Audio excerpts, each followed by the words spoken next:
चलो तो हम लोग कंटिन्यू करते हैं। तो हम जो एग्जांपल बता रहे थे, सपोज तुमको कोई भी एक तो खर्चा का एनी काइंड ऑफ एक्सपेंडिचर हुआ तुम्हारा कंपनी में, whether it is repayment and whatever it is, तो कोई भी एक खर्चा का तुमको बिल आया, तो बिल कौन देता है? सर्विस प्रोवाइडर बिल दिया होगा। तुम सर्विस ली होगी किसी से, तुम्हारा कंपनी अगर किसी से सर्विस लिया होगा तो तुमको सर्विस का बिल आएगा। तो अगर तुमको सर्विस का बिल आया तो तुमको तो एंट्री पास करना है, because after qualifying CA either you will work any company as an accountant, जैसे हम लोग अभी, जैसे आई वर्क इन सेल, क्या हम, मेरा यहाँ पे पोजीशन है, हम लोग assistant manager finance and accounts, ठीक है, इस टाइप का। या फिर तुम एक ऑडिट फर्म में जॉब करोगे, ठीक है, दो ही रास्ता होता है। या फिर तुम सीए फर्म खोल के प्रैक्टिस करोगे। तो ये सब चीज करने के लिए तुमको अकाउंट का नॉलेज अच्छा होना जरूरी है, ठीक है। कैसे अकाउंट्स बनते हैं वो अगर पता रहेगा तभी ना तुम इसका ऑडिट कर पाओगे, ठीक है। इसीलिए हम प्रैक्टिकल अप्रोच से पूरा बता रहे हैं क्या होता है। जब तुमको बिल आया तो तुम्हारा डिपार्टमेंट जब बिल आया, तुम एंट्री पास करोगे क्या? खर्चा अकाउंट डेबिट। सपोज जो रिपेयर मेंटेनेंस का खर्चा था, तो क्या किया? रिपेयर मेंटेनेंस का खर्चा अकाउंट डेबिट। सब 1 लाख का बिल था, तो रिपेयर मेंटेनेंस का खर्चा अकाउंट डेबिट किया 1 लाख। ये डेबिट किस लिए? बिकॉज एक्सपेंडिचर है। टू, संग संग तो कभी हम लोग पेमेंट करते नहीं है। अगर तुम संग संग पेमेंट नहीं कर रही हो पार्टी को, तो जो तुम्हारा पार्टी का जो अकाउंट था, सपोज XYZ लिमिटेड तुमको बिल दिया, तो 2XYZ लिमिटेड, यहाँ पे 2XYZ लिमिटेड क्यों किया? बिकॉज पार्टी को पेमेंट करना बाकी है, लाइबिलिटी है ना। हाँ।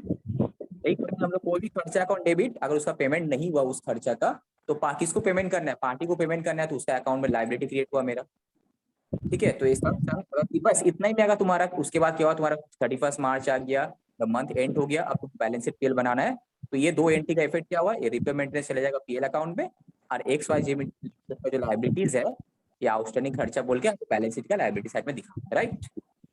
बट सपोज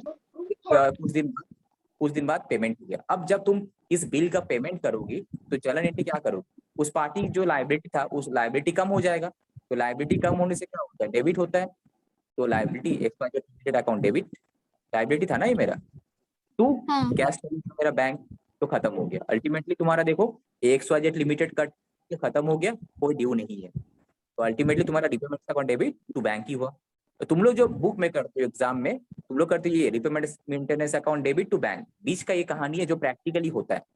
कोई भी company directly repayment account debit to bank नहीं करता। तुम कहीं पे एज अ प्रैक्टिकली कहीं पे जॉब करोगी या फिर ऑडिटर, एज एन ऑडिटर तुम कोई कंपनी अकाउंट चेक करोगी, वो लोग ऐसे एंट्री पास करते हैं। वो लोग क्या करता है, कोई भी पार्टी का बिल आया तो ऐसा पहले खर्चा बुक कर लेता है, खर्चा अकाउंट डेबिट टू उस पार्टी का लायबिलिटी क्रिएट कर दो। अब जब पेमेंट करना है, बिकॉज जब भी कोई कॉन्ट्रैक्ट बनता है वहां पे पेमेंट का टर्म्स रहता है कि बिल सबमिट करने के बाद after 10 days I will make the payment, या बिल सबमिट करने के 15 डेज बाद हमको पेमेंट करना है। तो इस तरह से टर्म्स रहता है, टर्म्स एंड कंडीशंस रहता है। तो कंपनी क्या गया, ठीक 15 दिन बाद, 30 दिन बाद, एज पर दी जो वर्क ऑर्डर का जो कंडीशंस था उस हिसाब से वो पेमेंट कर, ठीक है। तो ऑब्वियसली ये तो एक एट अ पर्टिकुलर टाइम ये लायबिलिटी देगा, बाद में पेमेंट होगा, राइट। हाँ। Next example, suppose higher charges. तुम्हारा कंपनी क्या करता है, तुम्हारा कंपनी एक बस, एक ABC ट्रांसपोर्ट कंपनी से हायर चार्जेस, एक बस भारत हायर मिल गया है। किस लिए? बिकॉज एम्प्लॉय का ट्रैवल करने के लिए, एम्प्लॉय को पिकअप एंड ड्रॉप फैसिलिटी देने के लिए कंपनी क्या किया, ABC ट्रांसपोर्ट कंपनी का साथ कॉन्ट्रैक्ट किया। तो ABC ट्रांसपोर्ट कंपनी हर महीना सपोज 1 लाख रुपए का बिल करता है, बिकॉज ABC ट्रांसपोर्ट कंपनी तुमको सर्विस देता है, राइट। तो अब जब तुमको ABC transport month month and हो गया, ठीक है, मंथ एंड हो गया, तो ABC ट्रांसपोर्ट कंपनी के पास से तुमको बिल मिला, तो तुमको तो एंट्री करना है। तो तुम क्या एंट्री करोगी? जो खर्चा अकाउंट था, यहाँ पे हायर परचेस है, सॉरी हायर चार्जेस है, तो higher charges account debit, because एक खर्चा है तो डेबिट हुआ। टू, एक लाइबिलिटी, उस पार्टी को पेमेंट करना है ना हमको, ABC ट्रांसपोर्ट कंपनी वेंडर। अब क्या हुआ तुम्हारे एज पर टर्म्स, वो बोला कि 1 हफ्ता का अंदर पेमेंट हो जाना चाहिए। तो नेक्स्ट 1 हफ्ता का अंदर अगर हम पेमेंट कर दिया विदिन नेक्स्ट वीक, तो मेरा एंट्री क्या होगा, उस ABC transport company account debit to bank. अब यहाँ पे जो सेम फंडा बस समझाए वही हुआ, एक्सपेंस अकाउंट हमेशा डेबिट हो रहा है, इनकम क्रेडिट होगा, एसेट बढ़ने से डेबिट, एसेट कमने से क्रेडिट, लायबिलिटी बढ़ने से डेबिट और लायबिलिटी कमने से क्या हुआ, क्रेडिट। यही हो रहा है। तो देखो यहाँ पे क्या था, जब हम खर्चा बुक किया तो खर्चा अकाउंट डेबिट हुआ एंड ABC ट्रांसपोर्ट मेरा लायबिलिटी था, वो क्या हुआ, क्रेडिट हुआ। साइमल्टेनियसली जब next time, next month, next week में हम इस लायबिलिटी को पेमेंट किया तो खर्चा कम हो गया, लायबिलिटी का अकाउंट क्या, लायबिलिटी मेरा कम हो गया, तो लायबिलिटी कम होने से क्या होता है, डेबिट होता है टू बैंक। एसेट भी कम हो गया मेरा, एसेट कम होने से क्या होता है, क्रेडिट होता है। समझ में आया? तो आप कंक्लूजन क्या दी यहाँ पे, कोई भी टाइप का खर्चा इज जस्ट एक, कोई भी टाइप एनी काइंड ऑफ खर्चा का अगर कोई भी कंपनी हो whether it is small company, छोटा मोटा कंपनी, बड़ा कंपनी, कोई भी टाइप का खर्चा का बुकिंग ऐसी होगा। फर्स्ट जब बिल मिलेगा उस कंपनी के पास, जब बिल आएगा कोई भी टाइप का खर्चा का bill, expense account to liability होगा, या फिर वेंडर का अगर नाम है तो एबीसी ट्रांसपोर्ट होगा, करेक्ट। उस बिल का पेमेंट होगा तो लायबिलिटी अकाउंट डेबिट, या फिर वेंडर का जो तुम्हारा अकाउंट था वो अकाउंट डेबिट टू बैंक, यही तो होगा अल्टीमेटली, ठीक है। कोई डाउट? अब डेबिट ये पीएल अकाउंट में उठ के चले गया, अगर पार्टी का पेमेंट नहीं होता तो तुम्हारा बैलेंस शीट का लायबिलिटी साइड में चले जाता, तो यहाँ पे पेमेंट हो गया तो लायबिलिटी, ठीक है। अब हम एनी काइंड ऑफ एक्सपेंडिचर का एंट्री ऐसी होता है जैसे हम बताए। अब आ जाओ इनकम वाला। तो इनकम होने से क्या होता है, क्रेडिट होता है ना डेबिट होता है? क्रेडिट होता है। एक बात, अगर हम सेल करते हैं तो सेल में तो दो टाइप का हो सकता है, क्रेडिट सेल होगा या फिर कैश सेल्स होगा। तो अगर कैश सेल करेंगे तो एंट्री क्या करेंगे? कैश अकाउंट डेबिट टू जो भी सेल करते हैं सेल्स। कैश अकाउंट डेबिट होने का रीजन क्या है? क्या सर? कैश अकाउंट डेबिट होने का रीजन क्या है? देखो जनरल एंट्री क्या है ना, बचपन में इतना सारा जनरल एंट्री हम लोग किए तो हम लोग को याद हो गया कि हाँ इस ट्रांजेक्शन में ये डेबिट होगा, ये क्रेडिट होगा। हम जैसे चाहते हैं तुम जो डेबिट क्रेडिट कर रही हो उसका पीछे लॉजिक रहना चाहिए, बस ये लॉजिक हमको बता। हाँ एसेट इंक्रीज हो रहा है ना सर। देखो और सेल क्रेडिट क्यों हुआ? सेल क्योंकि वो इनकम है। वेरी गुड, चलो अब यही चीज अगर क्रेडिट सेल होता तो क्या होता? स्नेहा बताओ। क्रेडिट सेल होने से पहले होता जैसे कि जो भी सेल्स अकाउंट डेबिट, मतलब क्रेडिट सेल कर रही हो तुम, क्रेडिट में तुम सेल कर रही हो, सेल्स अकाउंट डेबिट करना मतलब तो तुम इनकम को डेबिट कर दी, तो इनकम कभी डेबिट होता है? नहीं, जिसको सेल किया वो उसका अकाउंट डेबिट और टू सेल्स। हाँ तुम लोग ऐसा याद मत रहो, जिसको सेल किया उसका अकाउंट डेबिट टू सेल। अब जिसको सेल किया उसका अकाउंट डेबिट क्यों किया, उसका रीजन बताओ। क्योंकि हम लोग का एसेट इंक्रीज हुआ, क्योंकि वो डेटर्स होता है ना। वेरी गुड, बस दैट आई वाज वही हमको आंसर सुनना था कि डेटर अकाउंट डेबिट हुआ बिकॉज सर मेरा डेटर इंक्रीज हुआ। डेटर क्या होगा, तुम्हारा एसेट होता है, ठीक है। तो डेटर इंक्रीज हो रहा है, एसेट इंक्रीज हुआ बोल के डेटर अकाउंट डेबिट किया, ठीक है। अब सेल तो मेरा इनकम है बोल के सेल क्रेडिट किया। इस तरीके से दिमाग पे तुम्हारा, तुम जब जनरल एंट्री करोगे या सोचोगे तुम्हारा बैकग्राउंड में लॉजिक चलना चाहिए दिमाग में, ठीक है। तो क्या होगा, कभी भी तुम्हारा जनरल एंट्री गलत नहीं होगा, रॉन्ग नहीं होगा। नेक्स्ट, अब क्या क्रेडिट से तो हुआ था, अब नेक्स्ट एक मंथ बाद जो भी पैसा मिल गया उस डेटा से, तो एंट्री क्या होगा बताओ।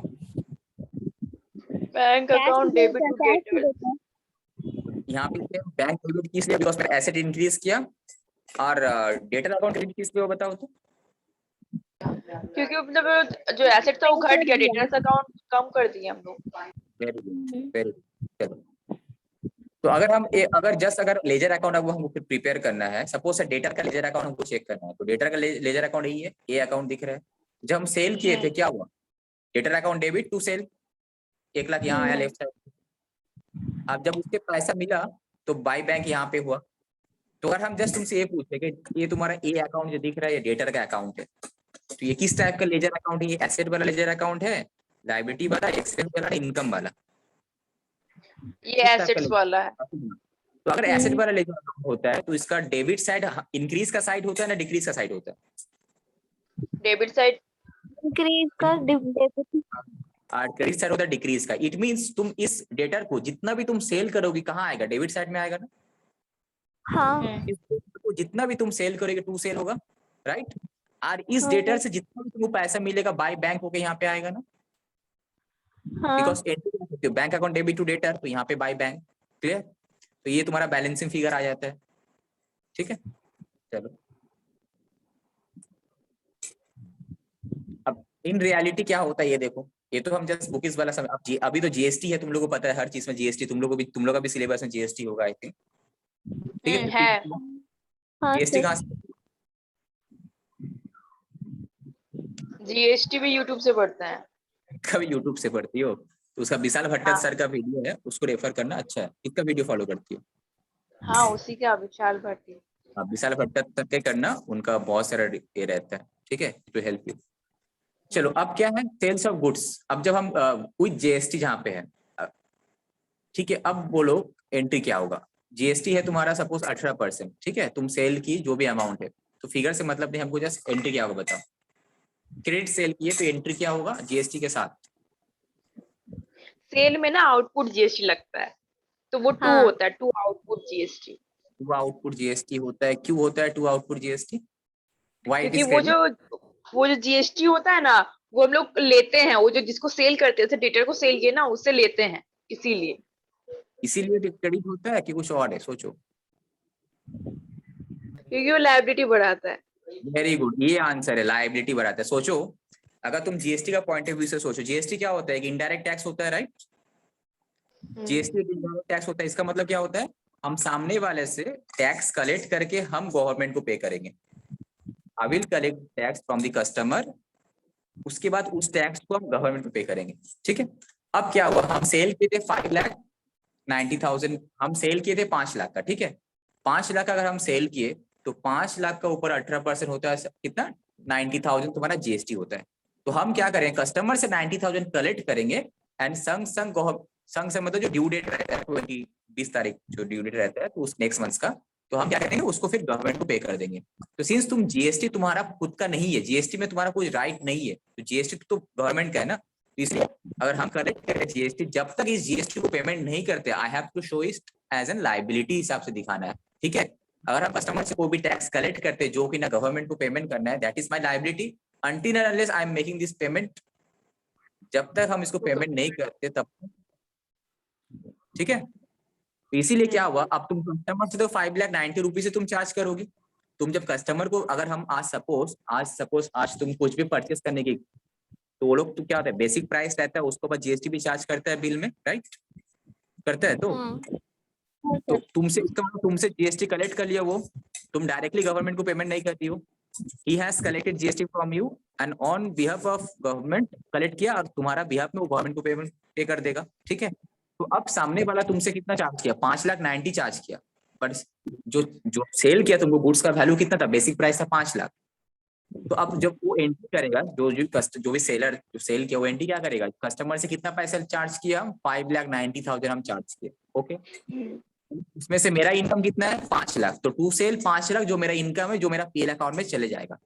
और बाकी जो 90,000 जो हम कस्टमर से चार्ज किए, वो मेरा लायबिलिटीज है, जीएसटी लायबिलिटी, आउटपुट वाला लायबिलिटी। जीएसटी इसको हम लोग बोलते हैं इनपुट टैक्स, आउटपुट टैक्स बोलते हैं, यहाँ पे आउटपुट जीएसटी लायबिलिटी, ठीक है।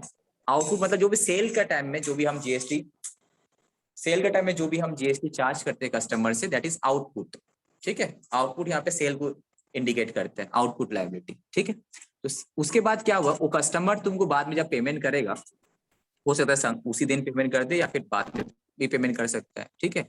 तो इनके सब बिग एमएनसीज कंपनी, तो कस्टमर सब बड़े रहते हैं वहाँ पे, लार्ज कंपनीज रहते हैं, तो वहाँ पे वो लोग का संग से कुछ एडवांस पेमेंट करता है, कुछ बाद में भी करते हैं, तो सब बाद में पैसा आया तो bank account debit to customer, खत्म। अब बाद में क्या हुआ, तुम जब नेक्स्ट महीना जीएसटी लायबिलिटी का पेमेंट करोगी, तो अब जनरल एंट्री क्या होगा बोलो। ये जीएसटी लायबिलिटी का 90,000 तुम इसका पेमेंट करोगे नेक्स्ट मंथ, तो तब जनरल एंट्री क्या होगा बताओ।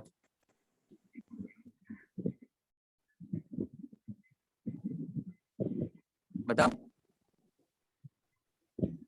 तब होगा output GST account debit to cash. Very good, because liability कम हो जा रहा है मेरा, तो लायबिलिटी कम होने से क्या होता है, डेबिट होता है, ठीक है। और टू कैश, कैश चलेगी और बैंक चलेगी, ठीक है। चलो तुम लोग बेसिक फंडा सही है एकदम। तो एक बार के लिए हम, मेरा सेटिस्फेक्शन के लिए हम करा देते हैं, इससे क्या होगा, आगे बढ़ने में इजी होगा, ठीक है। ये तो एक्सपेंडिचर वाला पार्ट हो गया, and any kind of income वाला पार्ट भी हो गया, ठीक है। तो अब हम आ जाते हैं एसेट वाला में, ठीक है। तो एक्सपेंडिचर हमेशा डेबिट होगा, इनकम हमेशा क्रेडिट होगा, ये चीज याद रखना, ओके। अब हम आ जाते हैं एसेट वाला में। एसेट वाला में क्या बताया, एसेट अगर इंक्रीज किया तो डेबिट होगा, एसेट अगर डिक्रीज किया तो क्या होगा, क्रेडिट होगा, राइट। तो यहाँ पे एग्जांपल, सपोज तुम कोई भी any kind of asset you are making, तुम उसको परचेस कर रही हो, ठीक है। तो एसेट मतलब यहाँ पे फिक्स एसेट के हम लेके चल रहे हैं, यहाँ पे करंट एसेट में नहीं ट्रीट करते, यहाँ पे फिक्स एसेट तुम परचेस की, सपोज मशीन परचेस की, तो एंट्री क्या होगा बताओ तो। Machine account debit to cash. Debit to cash. Cash में किया तो कैश, या फिर वेंडर अगर पेमेंट नहीं किए बाद में करेंगे तो टू वेंडर या टू क्रेडिटर, जो भी हम लोग मिस्टर किए तो टू मिस्टर है, राइट। हाँ। ठीक है, वेरी गुड। अब देखो इसमें क्या होगा, तुम्हारा कंपनी जब बिल आता है ऐसे, तुम क्या की, तुम्हारा कंपनी में कुछ मशीन परचेज किया, तो सामने वाला जो सप्लायर था वो बिल दे दिया, तो तुम एंट्री क्या करोगे, एसेट अकाउंट डेबिट, उस particular asset account debit to vendor to liability, right. इसमें जीएसटी फेएसटी जो है वो सब भूल जाओ एक बार के लिए, ठीक है, यही करोगे तुम। एसेट बढ़ा, साथ ही साथ मेरा लायबिलिटी भी बढ़ा, बिकॉज वो पेमेंट करना है वेंडर को, ठीक है। अब जब नेक्स्ट तुम पेमेंट तो vendor account debit to bank, expense क्या कर रहे थे, expenditure account debit to vendor कर रहे थे, यहाँ पे asset account debit to vendor, बाद बाकी तो पेमेंट वाला तो सेम ही है, vendor account debit to bank, यही तो होगा पेमेंट का टाइम में। Liability account debit to bank, payment तो सब हमेशा सेम है। जब एसेट का रिकॉग्निशन हम लोग करेंगे तो asset account debit to vendor या फिर टू बैंक, अगर उसी दिन पेमेंट कर दिए। तो अब सोचो एक एग्जांपल तुमको दिख रहा है ये वाला, ठीक है, जीएसटी के साथ एक एसेट तुम परचेज की 1,00,000 रुपया का, ओके। अब उस एसेट को इंस्टॉल करने में लग गया तुम्हारा 5,000 और जीएसटी था 18,000, तो इसका जनरल एंट्री बताओ हमको।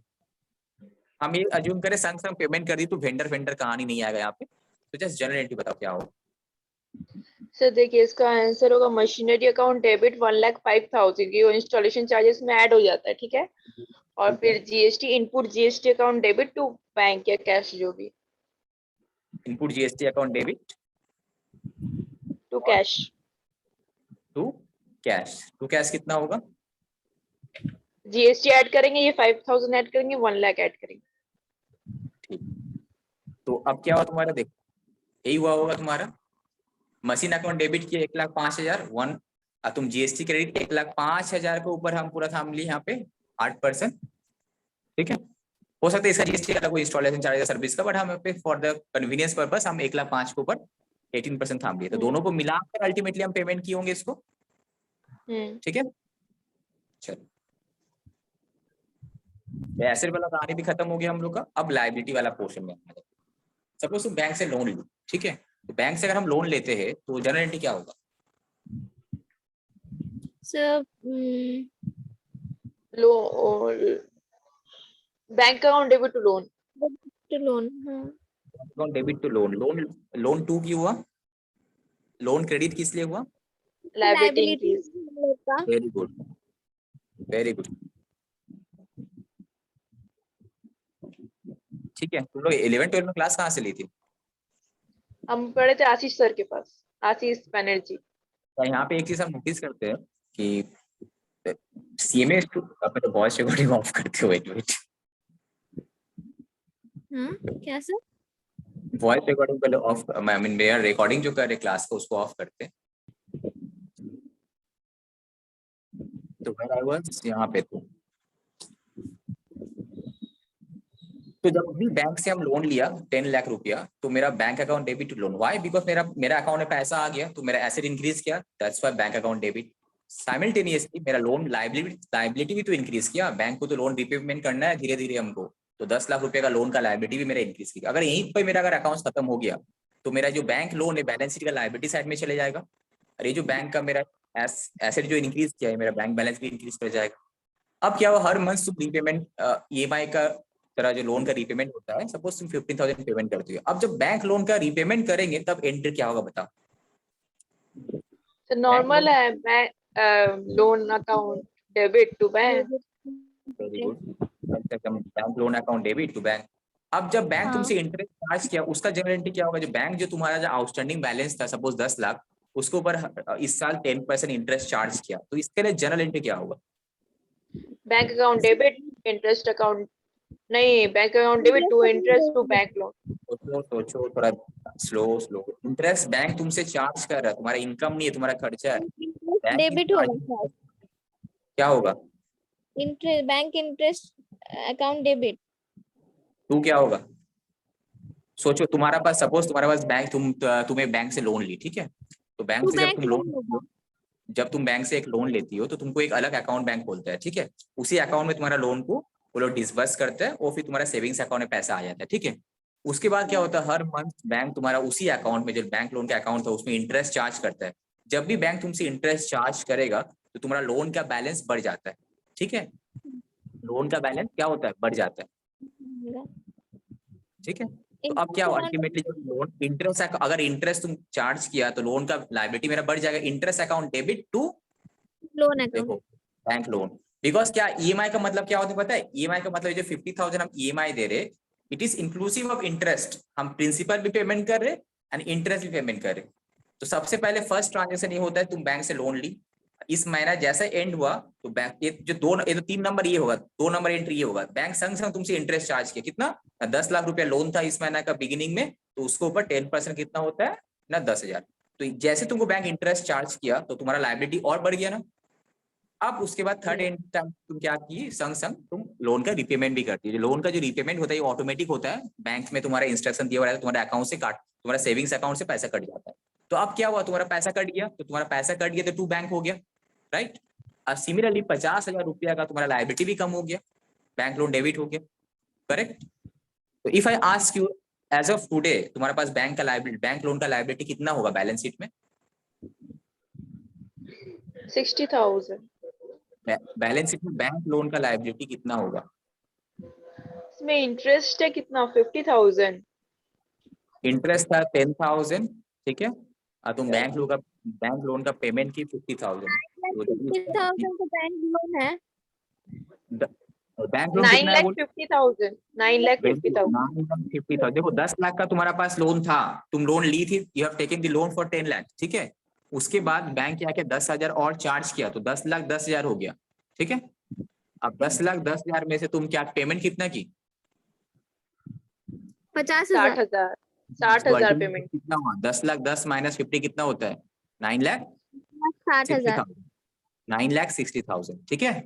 तो अगर तुमको जब बैलेंस शीट बनाना है तो बैलेंस शीट में बैंक लोन कितना दिखा? 9,60,000। तो प्रैक्टिकली यही होता है। तुम जब सर एक लोन क्वेश्चन था। बोलो। सर जब हम लोग बैंक लोन को क्रेडिट किए हैं तो इंटरेस्ट को डेबिट कैसे कर सकते हैं? क्योंकि इंटरेस्ट भी तो एक तरह का लायबिलिटी ही है। इंटरेस्ट लायबिलिटी है, बोल interest is your expenditure not liability. Interest का वजह से तुम्हारा बैंक लोन का लायबिलिटी बढ़ गया। प्रैक्टिकली सोचो, तुम्हारा जब बैंक से तुम लोन ली, ठीक है, तुम्हारा एक अकाउंट मेंटेन किया, तो बैंक तुमको सब पैसा दे दिया, तो तुम्हारे अकाउंट में पैसा आ गया, तो एंटी की bank account debit to bank loan, खत्म। अब जैसे मंथ एंड हुआ, बैंक तुमसे इंटरेस्ट चार्ज किया, तो बैंक अगर तुमसे इंटरेस्ट चार्ज करेगा तुम्हारा लिए खर्चा है। बैंक को अगर तुम इंटरेस्ट पेमेंट करे, उधर इट इज लायबिलिटी, तो बाद में, पहले ये बताओ ये खर्चा है कि नहीं है? पीएल अकाउंट में डेबिट होगा कि नहीं होगा? हाँ होगा। तो इंटरेस्ट अकाउंट तुम डेबिट की। अब एक कोई भी एक खर्चा जब डेबिट होता है तो टू आइदर एक लायबिलिटी होगा या फिर टू बैंक होगा, यही होता है। तो यहाँ पे टू बैंक हम नहीं किया, यहाँ पे हम लोन, मेरा जो लोन का लायबिलिटी का बैलेंस है, पहले बैंक में यही कंसेप्ट चलता है। बैंक में तुम डायरेक्ट पैसे इंटरेस्ट का पैसा नहीं काटता, अगर हम तुमको अपना लोन स्टेटमेंट दिखाएंगे तो पता चलेगा। तो क्या होता है कि बैंक का जो लोन का आउटस्टैंडिंग बैलेंस था उसमें जाके जोड़ देगा पैसा। पहले 10 लाख था प्लस और 10,000 उससे लायबिलिटी बढ़ा दिया। तुम लायबिलिटी बढ़ने का बोल रहे, तो लायबिलिटी तो बढ़ा दिया, बैंक का लोन में ऐड कर दिया ना पैसा। देखो बैंक तुमसे कहां से पैसा काटेगा? बैंक तो अपना एक लोन अकाउंट मेंटेन करे ना। तो 10 लाख था तो 10,000 और ऐड कर दिया, लायबिलिटी बढ़ा ना तुम्हारा 10 लाख 10,000। हाँ समझ में आ गया। बढ़ा ना। अब तुम जब बैंक को पेमेंट की, ईएमआई जो पेमेंट करती है उसमें प्रिंसिपल पोर्शन भी रहता है, इंटरेस्ट पोर्शन भी रहता है, तो bank loan account debit to bank, उतना बाइफरकेशन नहीं करता बैंक। बैंक क्या किया, bank loan account debit to bank कर दिया। अब बैंक को पता है कि उसमें प्रिंसिपल कितना है, ईएमआई कितना है। जब ईएमआई कैलकुलेटर से कैलकुलेट होता है, बैंक का पास एक अलग से रिकॉर्ड रहता है, ठीक है। तो लायबिलिटी तो क्रेडिट हो रहा है। देखो बैंक लोन जो इंक्रीज कर रहा है 10 ऐसे, तो लायबिलिटी है।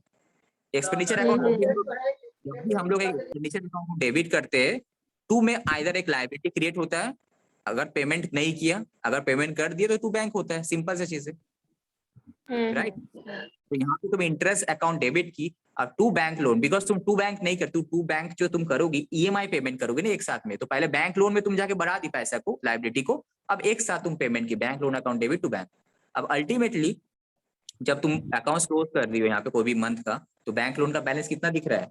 Not 10 lakh minus 50, 10 lakh plus 10,000 minus 50,000, कितना आया? 9,60,000, करेक्ट। पूरा प्रैक्टिकली जैसे होता है हम वो करे, ये सब चीज बुक में कहीं नहीं मिलेगा। एकदम सिंपल फंडा जो प्रैक्टिकली होता है वो बता रहे। इससे क्या होगा, अब जो हम लोग सम्स करेंगे प्रैक्टिकली बुक में, इजीली तुम कैप्चर कर पाओगे। हम सपोज हजारों एंट्री को मिला के हम 10-12 एंट्री में कन्वर्ट कर दिए। तुमको सिंपल बताया, कोई भी एक्सपेंडिचर का अगर तुमको एंट्री करना है तो यही एंट्री होगा, either that expenditure account debit to liability, अगर पेमेंट नहीं किया तो, अगर पेमेंट कर दिया तो टू बैंक, अगर बाद में पेमेंट करेंगे तो अभी टू लायबिलिटी करो, फिर बाद में पेमेंट करें liability account debit to bank, यही होगा। एनी काइंड ऑफ एक्सपेंडिचर तो यही होगा। सिमिलरली इनकम अगर है तो इनकम मिला तो bank account debit to that income. अगर मिलना बाकी है तो किससे मिलना बाकी है, तुम जो बोली डेटर हो कुछ भी हो, दैट बंदा account debit to income sale वाला, ठीक है। और एसेट है तो एसेट इंक्रीज करेगा तो एसेट अकाउंट डेबिट टू क्या होगा, आइदर एक लायबिलिटी होगा या फिर टू बैंक होगा। एसेट में और कुछ होगा नहीं, जब भी कोई एसेट अकाउंट डेबिट होगा तो साइमल्टेनियसली एक लायबिलिटी क्रिएट होगा, बिकॉज तुम उस किसी से परचेज की होगी। अगर पेमेंट संग संग कर दी तो टू बैंक, या बाद में की तो that liability account debit to bank. समझ में आया? इसलिए हम 4 कैटेगरी में तोड़े। 4 चीज अगर तुम्हारा फंडा क्लियर है तो कोई भी चीज तुम कर सकते हो अकाउंट्स का। तुम्हारा कभी भी जिंदगी में लाइफ टाइम में कभी भी जनरलिटी गलती नहीं होगा, ठीक है। अब देखो, अब लायबिलिटी का केस आते हैं। लायबिलिटी क्या होता है हम बताए, लायबिलिटी इंक्रीज किया तो क्रेडिट होगा। तो सपोज तुम जब लायबिलिटी लेती हो, लायबिलिटी जब तुम्हारे पास इंक्रीज हुआ तो उसमें 2 ही रीजन होगा, आइदर कोई खर्चा अकाउंट डेबिट हुआ या फिर तुम्हारा पास पैसा आया। पैसा तभी आएगा जब तुम किसी से बैंक लोन ली होगी, राइट। लायबिलिटी क्रेडिट तभी होगा जब एक खर्चा अकाउंट ऊपर में डेबिट हुआ होगा, जैसे कि क्या expenditure account debit to vendor, वो भी खर्चा देना बाकी है तो expenditure account debit to that vendor, liability increase हुआ कि नहीं। हाँ, या फिर किसी से कुछ परचेज किए तो क्रेडिटर आएगा। अब या फिर ये वाला asset account debit to vendor, liability increase किया कि नहीं। इसका मतलब लायबिलिटी क्रेडिट तभी होगा जब ऊपर में आइदर एक एक्सपेंडिचर डेबिट होगा या फिर कोई एसेट डेबिट होगा। एक फर्स्ट सिचुएशन। दूसरा सिचुएशन, अगर हम किसी से पैसा लोन में लिए तब ऊपर में बैंक डेबिट होगा। बस लायबिलिटी का तो यही रूल है और तो कुछ है नहीं।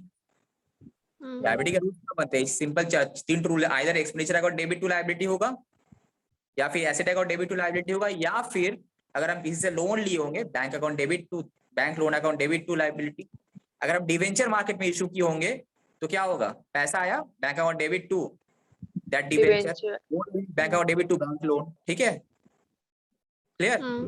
ये 4 चीज में हम पूरा अकाउंट्स को सिंपल तरीके से, जैसे बिकॉज देखो प्रैक्टिकली जब हम लोग डिस्कस करते हैं ना कोई भी चीज अकाउंट्स का, हम लोग उधर personal account, nominal account, real account पर जो रूल्स है ना वो सब रूल्स में जाते ही नहीं है। सिंपल सा चीज देखते हैं क्या है, एक्सपेंडिचर, इनकम, लायबिलिटी, एसेट क्या है, अकॉर्डिंगली हम लोग देख लेते हैं इसका जमीन क्या होना चाहिए, सिंपल तरीके से प्रैक्टिकली जो हम लोग करते हैं, ठीक है। इवन बहुत सारे स्टूडेंट को हम देखते हैं, इवन हम तो पढ़ाते हैं इंटर में, इवन फाउंडेशन में भी, वहां देखते हैं जब जनरलिटी पूछते हैं लोग बोलते हैं sir what goes in debit, what goes out credit. साला गोज इन गोज आउट करते हैं तो कंफ्यूज हो जाएगा, ठीक है। फिर बोलते हैं सर रियल अकाउंट के ये रूल्स है, पर्सनल अकाउंट के ये रूल्स है। इतना 1000 रूल्स याद रखने की जरूरत ही क्या है, सिंपल तरीके से तोड़ दो। एक्सपेंस है तो डेबिट हुआ, इनकम है तो क्रेडिट हुआ, एसेट इंक्रीज किया तो डेबिट, एसेट डिक्रीज किया तो क्रेडिट। अगर लायबिलिटी इंक्रीज करेगा, कोई भी रीजन से इंक्रीज कर सकता है लायबिलिटी, 2 रीजन से इंक्रीज करेगा, एक कोई एक्सपेंडिचर है या फिर एसेट परचेस के